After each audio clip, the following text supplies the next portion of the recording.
First Paw Media. You are listening to Mushing on First Paw Media. Visit our website at mushing.com. Hello and welcome, everybody. This is Robert, and you are listening to the Burled Arch, and we are continuing our Iditarod coverage for 2024, and I am joined tonight by my co-host, Michele. How's it going today? It's going great, Robert, and wow, there was a lot happening out there on the trail today. There is. So we have 13 people into Nome as we are recording, which is at about 6:30 Alaska time on Wednesday. So we have Dallas Seavey, Matt Hall, Jesse Holmes, Jeff Dieter, Paige Drobny, Travis Beals, Millie Porsled, Amanda Otto, Pete Kaiser, Jesse Royer, Wally Robinson, Nick Petit, Matt Failer. Still out on the trail, Ryan Reddington is out of White Mountain, same as Josie Tier, Jason Mackey, Bailey Vitello, and Jessica Klika. And pulling up the rear, we still have Bryce Mumford, Josh Robbins, Jeff Reed, Laurel Eklund, and Severin Cathry. And we talked a lot about Bryce and where he's at on the trail last night. Currently, he has 279 miles to finish, and his next musher in line is Josh Robbins, who is about 95 miles ahead of him, followed by Jeff Reed, who is about 108 miles ahead of Bryce. So it will be interesting to see what happens in the next day or so with Bryce. We hope that they do not enact Rule 36, but otherwise we still have a dog sled race going on, and a lot of people are still out there on the trail. As we've said throughout our coverage over the years, we will be here throughout the race until the Red Lantern, and of course throughout the banquet.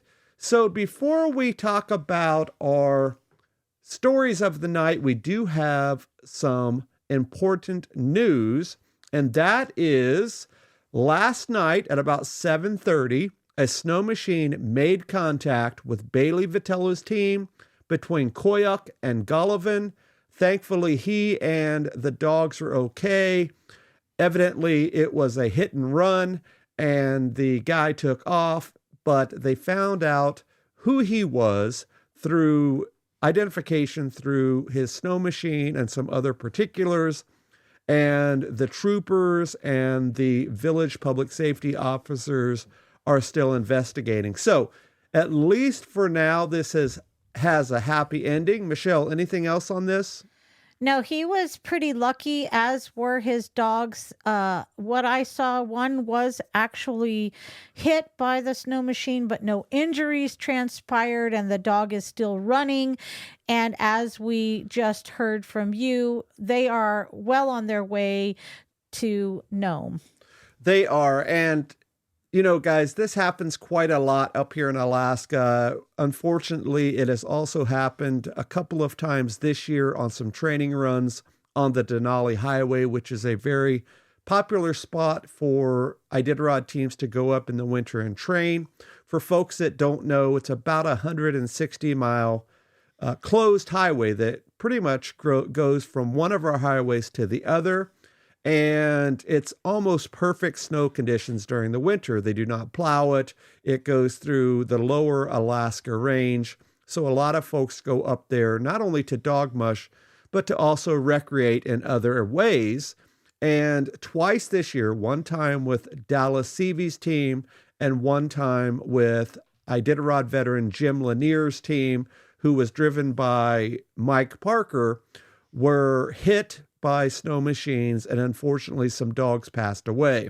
If you do follow the sport, you probably know a lot about this story as it goes, but this is a pretty common occurrence, and in particular out on the rivers. We've talked before about how these rivers and open trails are really our highways up here in Alaska. That's how people transport themselves and supplies and other things up and down from village to village.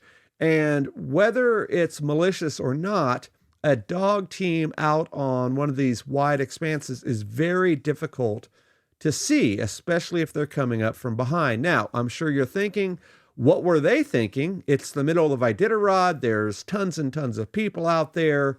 Why were they so careless? And of course, we do not know at this time if alcohol or drugs or anything else was involved. So we're only speculating as to why this person ran into the dog team. But occasionally that it is just an accident, and we do not know that at this time. So thankfully, they are okay as of right now. If you remember a few years ago, both Ali Zirkle and Jeff King had a very similar incident to this, but at that time, it was a driver that was under the influence. I don't remember if it was drugs or alcohol, and it really spooked them, as can be expected.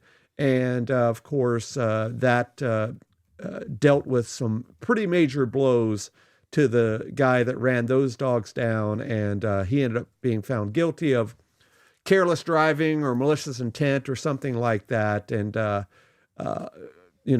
things did not work out for anybody in the positive for that matter, for sure. So, Michele, I know that we do a lot of running on our trails up here in Willow. And one of the things that we do, and a lot of our neighbors do, is we typically go out with what we call a rabbit sled or a snow machine in front or behind us. Can you explain that a little bit and why we do that? Yeah, we do that for the safety of our dog mushers and our dogs, mostly. But that started up for us actually not that long ago. I want to say about 5 years ago, we started using a rabbit sled more and more, which was uncommon for you and your style of mushing, as well as the way that you were training our daughter, Nicole, and even our teams. You didn't want them to learn that they needed to follow a snow machine to get out there and get going. And so it's a double-edged sword in that fact.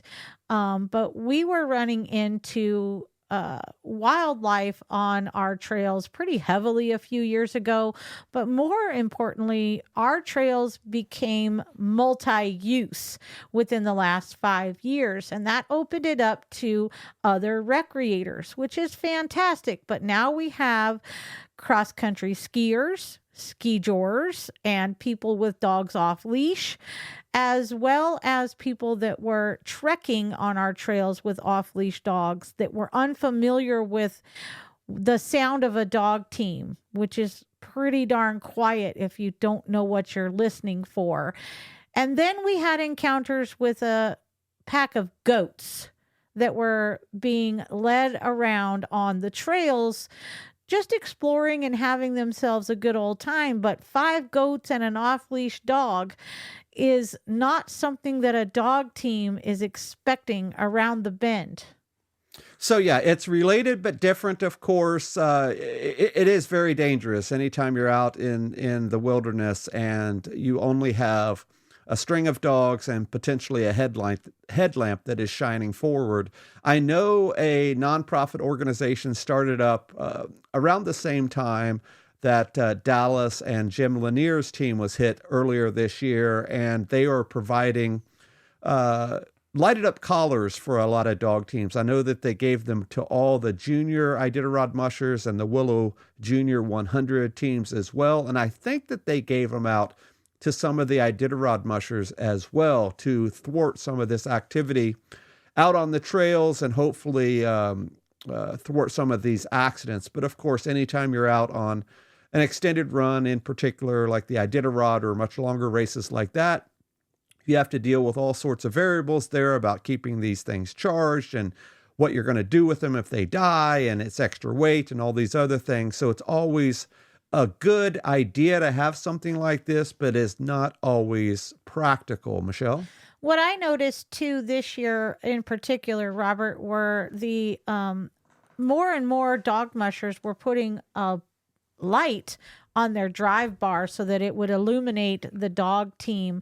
But I also know that you have reflection material on our dog harnesses as well as their tug lines, there's reflective material, and even on your dog bag. And that really does help a snow machiner that may be coming crossways into a dog team identify what it is because of the reflective material on the dogs, their equipment, and the dog sled. Yeah, most races require that. I'm not sure if Iditarod does or not. I'm looking at a picture on one of the daily reports today, and it's actually of Dallas's team. And I see the reflective tape on the harnesses. So it's probably a mandatory item for Iditarod, but that is a good idea. But then again, you have to be cognizant of your surroundings and just how fast these snow machines go up and down these wide expanses, in particular on the rivers. If you got a chance to watch Dallas CV's video that he posted during this year's Iditarod, he talks a lot about sled modifications and those type of lights that you were mentioning.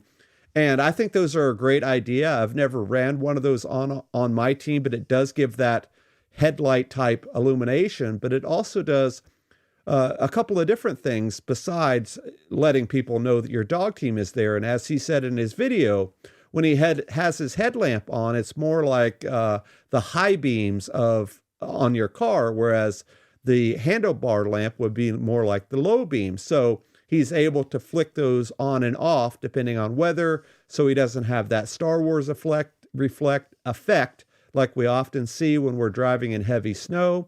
And then more importantly, when he is moving around his head side to side or up and down, that light is constant on his team. And I think that is very important for accidents like this as well. So, and Robert, he mentioned too that he has the opportunity to turn that light on his drive bar to a yellow light, more like a fog light, which also can illuminate better in low visibility weather conditions. Yeah, you can typically get different lens covers for those types of lights and go from there. And remember, just like we said with those lighted up collars or harnesses, you do have to have a way to charge those. Most people these days are using the quote unquote fancier headlamps with rechargeable batteries and all that sort of stuff. So tech has really come to the forefront in the last few years. Now, hopefully we can figure out a way to curb these accidents like Bailey's team today. So we'll see what happens with this in the coming days when the troopers do finish their investigation, and hope to report on that as well. So the next thing we want to talk about is something that is often asked to us, and that is, why do we continue to talk about Iditarod after the front runners are in, where most media outlets are slowly rolling up their supplies and moving on to other stories. But here on this show, and of course other blogs and other outlets, we are continuing our coverage. And I think that is very important, because you wrote something up this morning, Michele, that we're going to post over on mushing.com later, but it's about the journey of Iditarod. What do you have for us? Well, would you like me to go ahead and tell everyone exactly what I wrote, or do you want me to summarize it a little bit? Tell them what you say. All right. I called this Iditarod Race or Journey.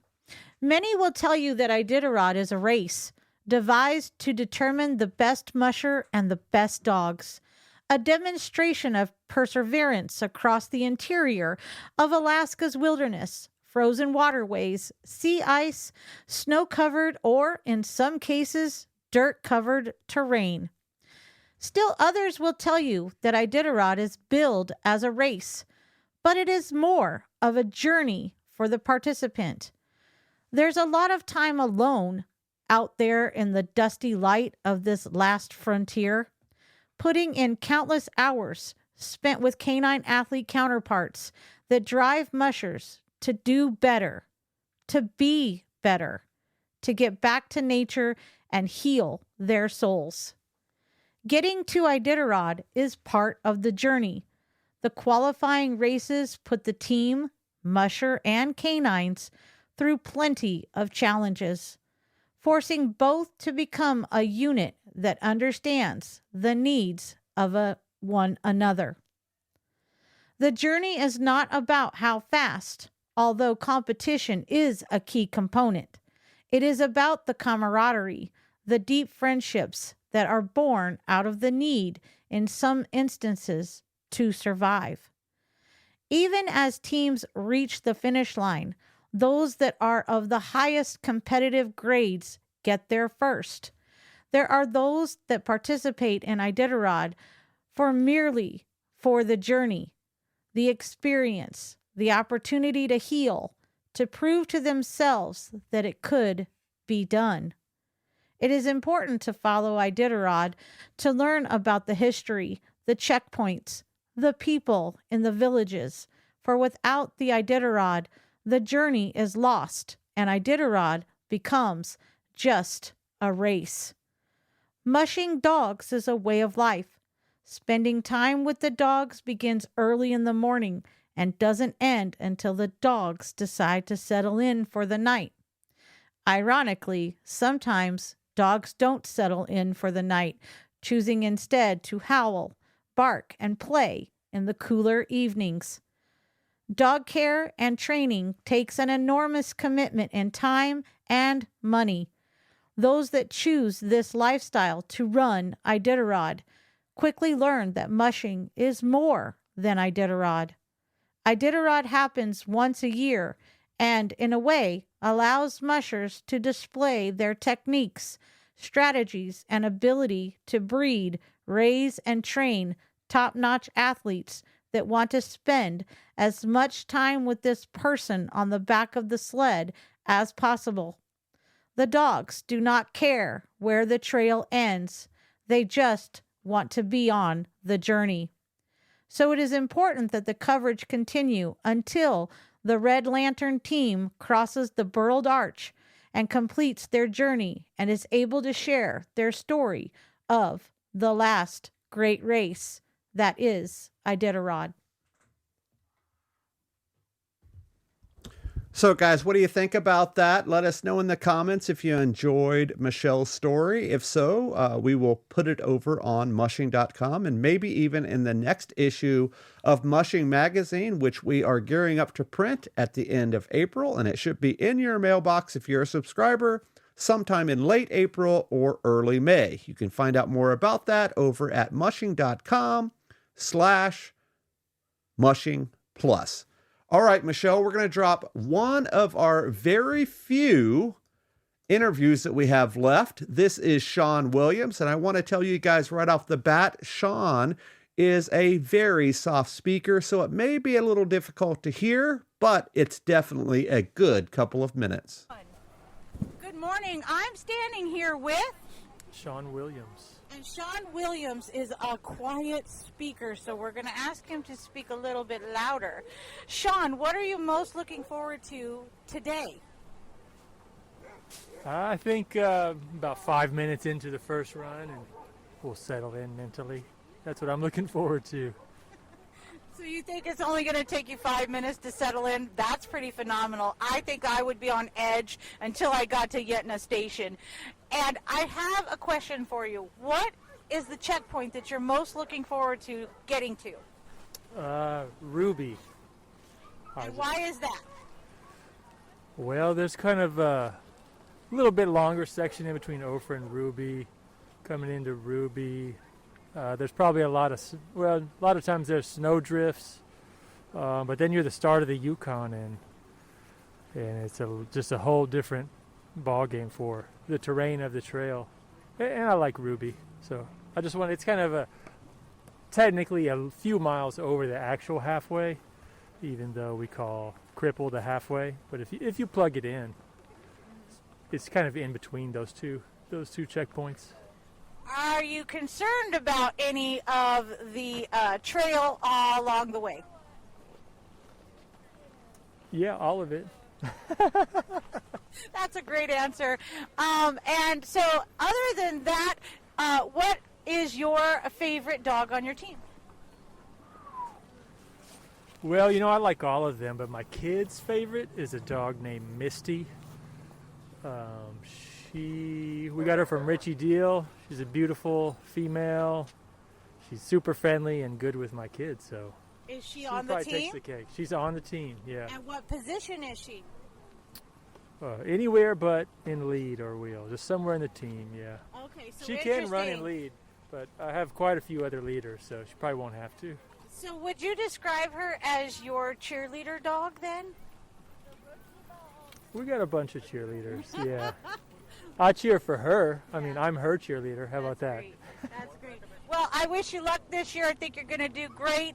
Thank you so much for taking the time to interview with me. Have a great one. So there you have it, guys. A very quick interview with Sean Williams. He is doing very well. He is currently in 25th place out of Elam. Remember, this is his rookie run. I believe it was last year he attempted to do Iditarod and had to press the button, if you will, at around this portion of the trail and had to withdraw from the race. And remember, anytime they push the button on one of those trackers, your race is pretty much over. And if you're a rookie, you are a rookie until you finish Nome. So we are hoping that Sean Williams finishes out this race strong. I know Sean personally. He and I shared board duties at the Chugiak Dog Musters Association for the last few years.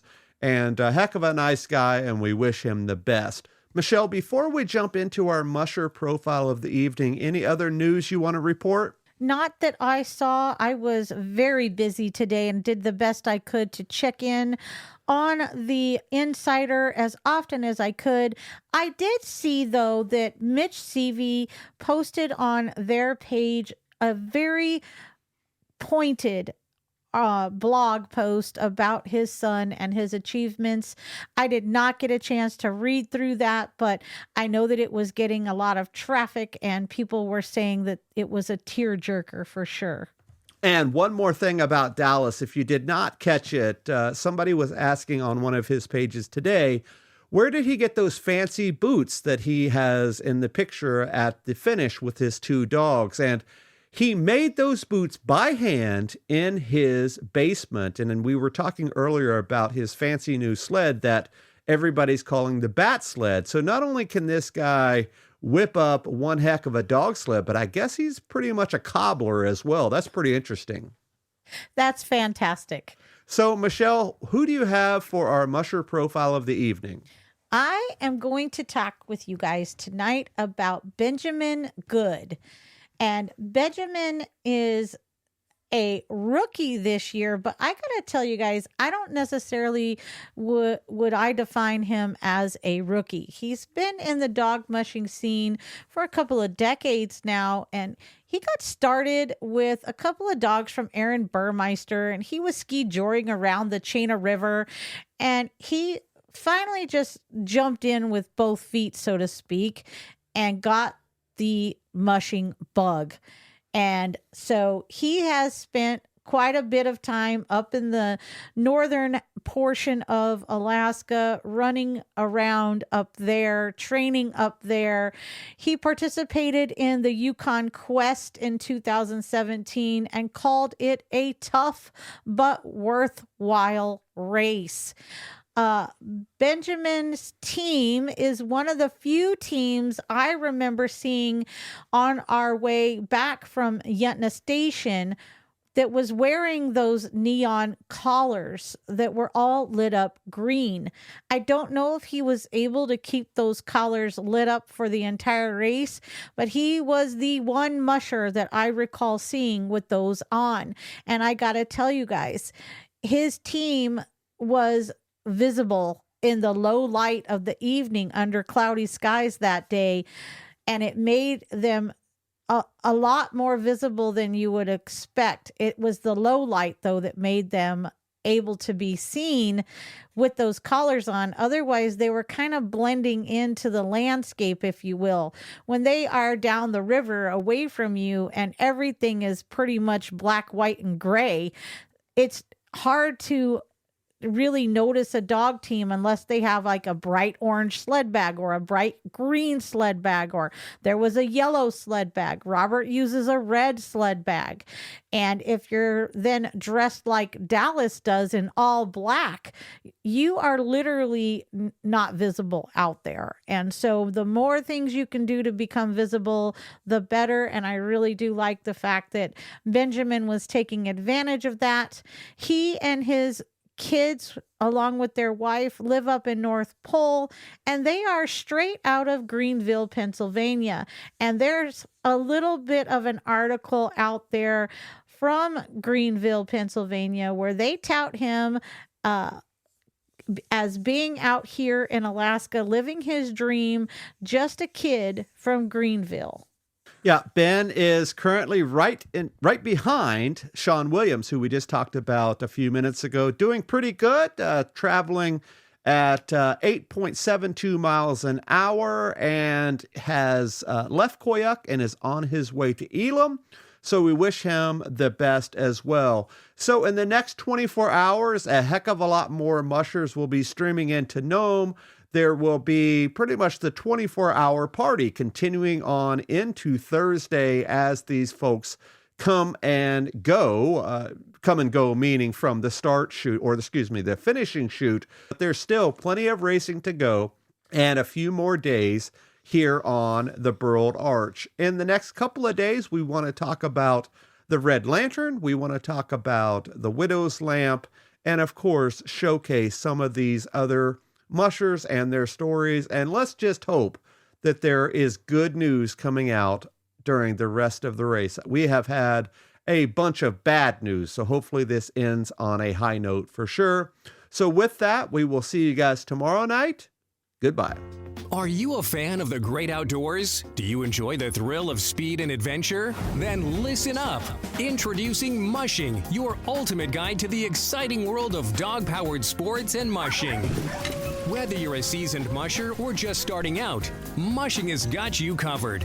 Get ready to immerse yourself in captivating stories of incredible sled dog races, expert training tips from seasoned professionals, and gear reviews to help you make the right choices for your team. From the breathtaking landscapes of Alaska to the snowy trails of Scandinavia, Mushing takes you on a thrilling journey through the world of dog-powered sports. Don't miss out on the latest issue, packed with exclusive interviews with top mushers, in-depth articles on sled dog nutrition, and stunning photography that will transport you to the heart of the action. So whether you're dreaming of competing in the Iditarod or simply want to learn more about this incredible sport, Mushing is your go-to resource. Subscribe now and get ready to unleash your passion for mushing. Visit our website at mushing.com or find us on your favorite podcast platform. Mushing, where the spirit of adventure meets the power of the pack.